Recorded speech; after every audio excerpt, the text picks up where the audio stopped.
नमस्कार, आप देख रहे हैं बिजनेस टुडे बाजार। मैं हूं हर्ष शर्मा। अडानी हिंडनबर्ग मामले ने एक बार फिर से तूल पकड़ लिया है, लेकिन इस बार जो है ज़बरदस्त ट्विस्ट यहां पर देखने को मिल रहा है।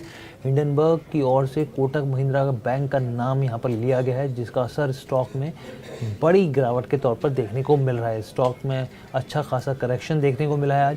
आखिर ये मामला है क्या, ये समझने की कोशिश करेंगे, लेकिन उससे पहले आपसे गुजारिश है कि हमारे चैनल बिजनेस टुडे बाजार को लाइक शेयर सब्सक्राइब करना मत भूलिए।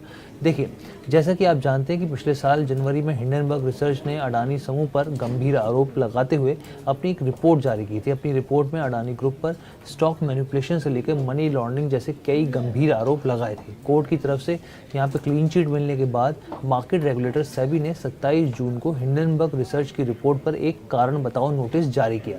करीब 46 पन्नों के इस नोटिस को जारी यहाँ पर किया गया। नोटिस में कहा गया कि हिंडनबर्ग ने पिछले साल अडानी ग्रुप के खिलाफ शॉर्ट बैट के नियमों का उल्लंघन किया था, जिस पर उसको कारण बताओ नोटिस जारी किया जा रहा है। अब इसके जवाब में हिंडनबर्ग ने अपने एक बयान जारी किया है, जिसके बाद बवाल मच गया है। हिंडनबर्ग ने ना सिर्फ अपना पक्ष रखा, बल्कि अपने बयान में कोटक महिंद्रा बैंक का नाम लिया और साथ ही सेबी पर भी निशाना साधने की कोशिश करी।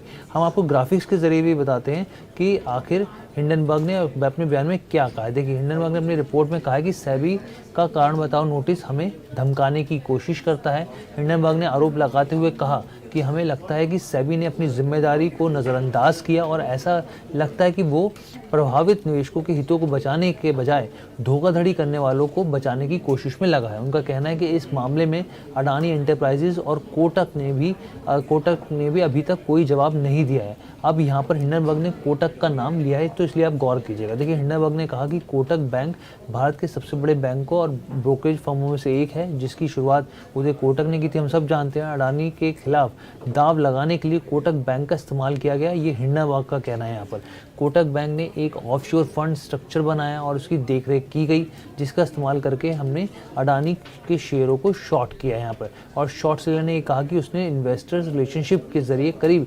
41 लाख डॉलर, जी हाँ, 41 लाख डॉलर का रेवेन्यू कमाया और अडानी के अमेरिकी बॉन्ड पर अपनी शॉर्ट पोजीशन से उन्होंने शॉर्ट पोजीशन बना के करीब 31,000 डॉलर कमाए हैं यहाँ पर। हालांकि कंपनी ने इन्वेस्टर का नाम ये नहीं बताया कि भाई कहाँ किस इन्वेस्टर ने इस तरह की चीज़ें करी हैं। हिंडनबर्ग ने यहीं चुप नहीं रहा, हिंडनबर्ग ने और बड़ी बातें कही, वो भी मैं आपको बताता हूँ। देखिए, हिंडनबर्ग ने कहा कि सेबी ने हम पर अधिकार क्षेत्र का दावा करने की काफ़ी कोशिश की, लेकिन उसने नोटिस में साफ तौर पर उस पार्टी का नाम नहीं लिया जिसका भारत में असल संबंध है।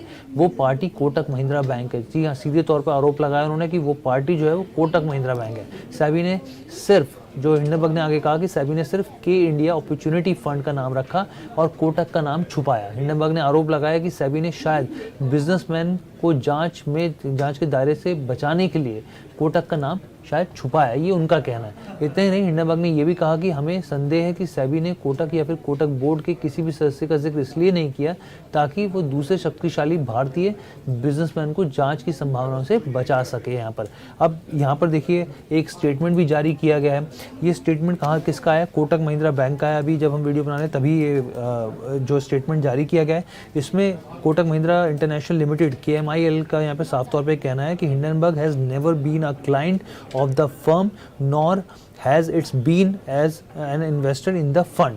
यहाँ पर इन्होंने साफ तौर पे कहा कि हिंडनबर्ग हमारा कभी भी क्लाइंट नहीं रहा और साथ ही इन्वेस्टर के तौर पे फंड में इन्वेस्टर भी नहीं रहा। The fund was never aware the Hindenburg was a partner of any of its investor, और फंड को इसके बारे में कोई भी जानकारी नहीं है।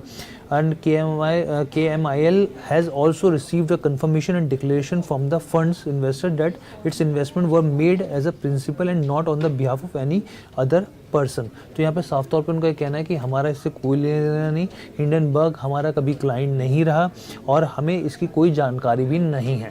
तो ये ओवरऑल खबर थी बताने के लिए कि हिंडनबर्ग का एक नया बम फूटा है। उन्होंने जो है वो कोटक महिंद्रा बैंक के नाम का बम फोड़ा है और साथ ही सेबी पे निशाना साधा है और साफ तौर पर बोला है कि जिन निवेशकों को बचाना चाहिए वो उनको नहीं बचा रहे, बल्कि दूसरे जो जिम्मेदार हैं इसके लिए, जिन पे फर्जीवाड़े के आरोप है, उनको बचाने की कोशिश सेबी यहाँ पर कर रहा है। तो ये हिंडनबर्ग के आरोप थे जो हमने आपके सामने रखे और इसका असर कोटक महिंद्रा बैंक में गिरावट के तौर पर भी देखने को मिला। कैसी लगी आपको वीडियो, कमेंट करके ज़रूर बताइएगा। बिजनेस टुडे बाजार के साथ जुड़ने के लिए बहुत बहुत धन्यवाद।